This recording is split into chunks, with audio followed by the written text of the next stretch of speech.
26 साल का एक लड़का जिसे लगता था कि वो लड़की है। उसका सपना था कि वो एमकॉम करके सीए बने, लेकिन जिंदगी उसे वेश्यावृत्ति के अंधेरे कोनों से घसीट ले गई। ट्रांसजेंडर सेक्स वर्कर जेरी 12 जून 1992 को आजमगढ़ के एक मध्य वर्गीय परिवार में मेरा जन्म हुआ। हमारा बड़ा संयुक्त परिवार था। प्यार करने वाली माँ और रौब दिखाने वाले पिता, चाचा, ताऊ, बुआ और ढेर सारे भाई बहन। मैं पैदा हुआ तो सबने यही समझा कि घर में लड़का पैदा हुआ है। मुझे लड़कों की तरफ पाला गया। लड़के जैसे बाल कटवाए, लड़कों जैसे कपड़े पहनाए। बहनों ने भाई मानकर राखियां तक बांधी और माँ ने बेटा समझकर हमेशा बेटियों से ज़्यादा प्यार दिया। हमारे घरों में ऐसा ही होता है। बेटा आंखों का तारा होता है और बेटी आंखों की किरकिरी। ये रविंद्रनाथ टैगोर का एक नॉवेल भी है। बहुत साल पहले पढ़ा था, जब मैं पहल दिल्ली आया। सब कुछ ठीक चल रहा था कि अचानक एक दिन ऐसा हुआ, कुछ भी ठीक नहीं रहा। मैं जैसे जैसे बड़ा हो रहा था, मेरे भीतर की एक दूसरी दुनिया जन्म ले रही थी। घर में ढेर सारे भाई बहनें थे। बहनें सस्ती सवरती लड़कियों वाले काम करती तो मैं उनकी नकल करता। चुपके से बहन की लिपस्टिक लगाता, उसका दुपट्टा ओढ़कर नाचता। मेरा मन कि मैं उनकी तरह सजूं, उनकी तरह दिखूं, उनकी तरह रहूं। लेकिन हर बार एक मजबूत थप्पड़ मेरी ओर बढ़ता और छोटा तो बचपन समझकर माफ कर दिया जाता था। थोड़ा बड़ा हुआ तो कभी थप्पड़ पड़ जाता तो कभी बहन मार खाने से बचा लेती। बहन सबके सामने तो बचाती, अकेले में समझाती कि मैं लड़का हूँ, मुझे लड़कों के बीच रहना चाहिए, घर से बाहर खेलना चाहिए। लेकिन मुझे बहनों के बीच रहना अच्छा लगता था। बाहर मैदान में जहाँ सारे लड़के खेलते थे, वहाँ जाने से बहुत डर लगता था। पता नहीं क्यों वो भी मुझे अजीब नज़रों से देखते और तंग करते। उनकी अजीब नज़रें वक्त के साथ और भी डरावनी होती गई। मैं स्कूल में ही था जब वो घटना घटी। दिसंबर की शाम थी, अंधेरा घिर रहा था। तभी उस दिन स्कूल के पास एक खाली मैदान में कुछ लड़कों ने मुझे घेर लिया। उन्हें लगता था कि मैं लड़की हूँ। वो ज़बरदस्ती मुझे पकड़ रहे थे और मैं रो रहा था, खुद को छुड़वाने की कोशिश कर रहा था। उन्होंने ज़बरदस्ती मेरे कपड़े उतारे और यह देखकर छोड़ दिया कि मेरे शरीर का निचला हिस्सा तो लड़कों जैसा ही है। इस हाथापाई में मेरे पेट में एक सरिया लग गया। मेरी पैंट खुली थी और पेट से खून बह रहा था। वो लड़के मुझे उसी हालात में अंधेरे में छोड़कर भाग गए थे। पता नहीं कितनी देर वहाँ पड़ा रहा, फिर किसी तरह हिम्मत जुटाकर घर वापस आया। मैंने किसी को कुछ नहीं बताया। चोट के लिए कुछ बहाना बना दिया। घर वाले मुझे अस्पताल ले गए। मैं ठीक होकर वापस आ गया।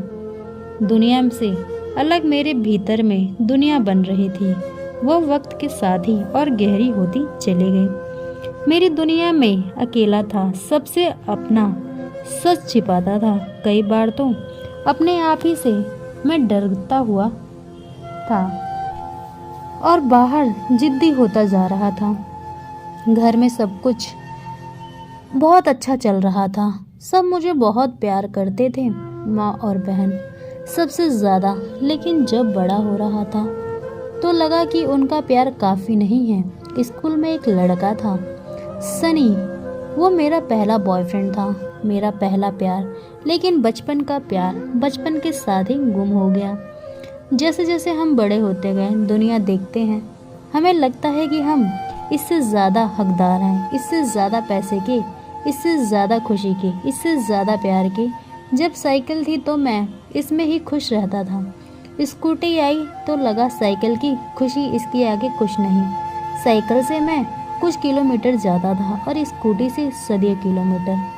लगा कि आगे रास्ते और प्यार मिलेंगे और खुशियाँ। मैं दौड़ता चला गया, लेकिन जब आँख खुली तो देखा कि रास्ता तो बहुत तय कर लिया था, लेकिन ना प्यार मिला ना खुशी। मेरे 9 बॉयफ्रेंड रहे। हर बार मुझे लगता था कि ये प्यार ही मेरी मंजिल है, लेकिन हर बार मंजिल साथ छोड़ देती। सबने मेरा इस्तेमाल किया, शरीर से, पैसे से, मन से, लेकिन हाथ किसी ने नहीं थामा।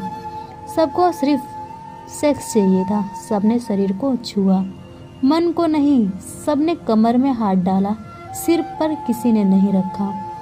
फिर एक दिन मैंने फैसला किया, अगर यही करना है तो फ्री में क्यों, पैसे लेके क्यों ना किया जाए। मैं बाकी लड़कों की तरह पढ़ लिख कर अपने पैरों पर खड़ा होना चाहता था, अपने करियर बनाना चाहता था।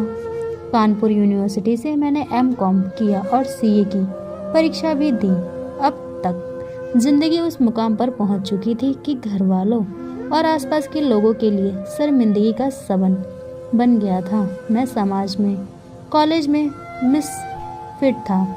मैं लड़का था लेकिन लड़कियों जैसा दिखता था, मर्द था लेकिन औरत जैसा महसूस करता था। मेरा दिल औरत का था लेकिन उसमें बहुत सारी कड़वाहटें भर गई थी। प्यार की तलाश में मुझे जिंदगी के सबसे अंधेरे कोनों में ले गई। बदले में दी कड़वाहट और गुस्सा। पहली पहचान छुपाने के लिए दिल्ली आया, नौकरी ढूंढने की कोशिश की लेकिन नहीं मिली। शायद उसके लिए भी डिग्री से ज़्यादा पहचान ज़रूरी थी। तुम औरत हो या मर्द, मुझे खुद नहीं पता था कि मैं क्या हूँ। यहाँ कुछ ऐसे लोग के संपर्क में आया जो मेरे साथ थे। उन्होंने भी पता था कि औरत या मर्द अजनबी शहर में रास्ता भूल गए हैं। मुसाफिर को मानो घर मिल गया। कोई तो मिला जिसे पता था कि मेरे जैसा होने का अर्थ क्या होता है। कोई तो मिला जो कि सेक्स नहीं करना चाहता, लेकिन उसने सिर पर हाथ रखा। थोड़ी करुणा मिली तो मन की सारी कड़वाहट आंखों के रास्ते बह निकली और थोड़ी और स्त्री हो गई। इन नए दोस्तों ने मुझे खुद को स्वीकारना सीखा, शर्म से नहीं, सिर उठाकर। मैंने उनसे साथ एनजीओ में काम किया, अपने जैसे लोगों की काउंसलिंग की, इनके माँ बाप की काउंसलिंग की। सब कुछ ठीक होने लगा, लेकिन दिल के किसी कोने में अब भी कोई कांटा चुभा था। प्यार की तलाश अब भी जारी थी। कुछ था जिसे सिर्फ दोस्त नहीं भर सकते। प्यार किया, फिर धोखा खाया। जिसको भी चाहा वो रात के अंधेरों में प्यार करता और दिन की रोशनी में पहचानने से इनकार कर देता। और फिर मैंने तय किया कि ये काम अब मैं पैसों के लिए करूँगा। शरीर ले और पैसे दो। मुझे आज भी याद है मेरा पहला काम एक सेक्स साइट पर तन्मय राजपूत के नाम से मेरी एक प्रोफाइल थी। उसी के जरिए मुझे पहला काम मिला। नोएडा में मेट्रो हॉस्पिटल के ठीक सामने वाली गली में आदमी के पास गया। वो आदमी मुझे सिर्फ 4-5 साल बड़ा था। मैंने पहली बार पैसों के लिए किया। उनकी भाषा इसे नहीं सर्विस कहते हैं। मैंने उसे सर्विस दी। उसने मुझे 1500 तक दिए और फिर जाके मेरा काम बढ़ने लगा। उम्र 22 साल की थी। दिन 1500 हाथ में लेकर सोच रहा था कि जेरी, तूने रास्ता तो चुना है, उसमें हो सकता है तुझे बदनामी मिले, लेकिन पैसा बहुत है इसमें, और तुम अंधेरों में छुप कर नहीं अब उजालों में आ सकता है। एक रास्ते में उस रास्ते पर चल रहा था। पीछे लौटने रास्ते बंद हो गए। अब हर रात यही मेरी ज़िंदगी। एक शादीशुदा आदमी की ज़िंदगी में कुछ दिनों या हफ्ता अंतराल हो सकता है, लेकिन मेरी ज़िंदगी में नहीं। हर रात हमें तैयार रहना होता है। 15 क्लाइंट हैं मेरे, कोई ना कोई तो बुला ही लेता है। आपको लगता है कि बहुत सुंदर चीज़ है, जैसे कि फिल्मों में दिखाते हैं, लेकिन मेरे लिए तो वो प्यार नहीं, सर्विस है। और सर्विस मेहनत और तकलीफ़ का काम है। हमारी लाइफ में ये चीज़ें बहुत गंदी होती है। जो पैसे दे रहा है उसके लिए वो खुशी, और जो पैसे ले रहा है उसके लिए तकलीफ़। क्लाइंट तो जो डिमांड करते हैं हमें पूरी करनी होती है। जितना ज़्यादा पैसा उतना ज़्यादा तकलीफ़। लोग वाइल्ड की तरह करते हैं, डटी भी होते हैं, मारते भी हैं, कट्टा लगाते भी हैं।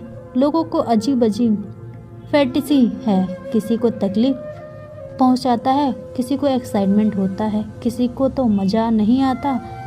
जब सामने आने वाले शरीर से खून निकल जाए तब होता है कि इन लोगों को। मैं ये सब कुछ बिना किसी नशे के पूरे होशो हवास में करता हूँ। शराब ड्रग्स कुछ नहीं लेता, जो कर रहा हूँ उससे मेरे शरीर को काफ़ी नुकसान हो रहा है। अगर नशा करूँगा, ड्रग्स लूँगा तो सर्विस नहीं दे पाऊँगा। क्लाइंट शराब पीते हैं, ड्रग्स लेते हैं और मेडिकल स्टोर से पावर बढ़ाने की दवा भी ले लेते हैं और पूरे होश में होता हूँ। कई बार पूरी पूरी रात ये सब चलता रहता है।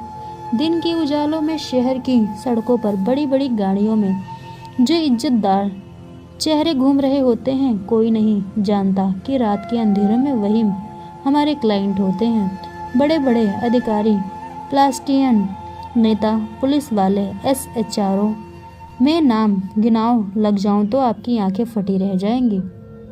क्या पता कि उनकी हाई प्रोफाइल दफ्तर में घूमने वाली कुर्सी पर बैठा सूट बूट वाला आदमी रात के अंधेरों में हमारा क्लाइंट हो। एक बार मैं कर्नाट प्लेस में एक ऑफिस में इंटरव्यू देने गया। वो वक्त ऐसा था जब मैं इस ज़िंदगी से बाहर आना चाहता था। वहाँ जो आदमी मेरा इंटरव्यू लेने के लिए बैठा था वो मेरा क्लाइंट रह चुका था। उसने कहा, इंटरव्यू छोड़ो, ये बताओ फिर कब मिले रहे हो। कोई जवाब नहीं दे पाया। पता नहीं मुझे क्यों इतना शर्मिंदगी महसूस हुआ। मैं उसका सपना सामान नहीं कर रहा हूँ और बिना इंटरव्यू दिए लौट आया। मेरी नज़रों से शरीर की बू आ रही थी। प्यार कुछ नहीं होता। जहाँ प्यार हो वहाँ ये चीज़ें ज़रूरी नहीं है। दुनिया में जो प्यार का खेल चाहता है उसका सच भी कभी हमारी दुनिया में आकर देखिए। अच्छे खासे शादीशुदा इज्जतदार लोग आते हैं हमारे आसपास अपनी भूख मिटाने। एक बार एक आदमी आया, बोला मेरी बीवी प्रेग्नेंट है, मुझे रिलीज़ होना है। मैंने उसके साथ ओरल भी किया। एक औरत जो तुम्हारी पत्नी है उसके पेट में तुम्हारा बच्चा है और तुम्हें उससे इतना कुछ चाहिए। जाओगे ज़्यादातर मर्दों के लिए। औरतों का सिर्फ 2 ही काम होता है, उनके साथ सोएं और उनके माँ बाप की सेवा करें। 90% मर्दों की ये हकीकत है। ज़्यादातर अपनी बीवियों से प्यार नहीं करते और हमेशा ही उनको सिर्फ इस्तेमाल ही करते हैं।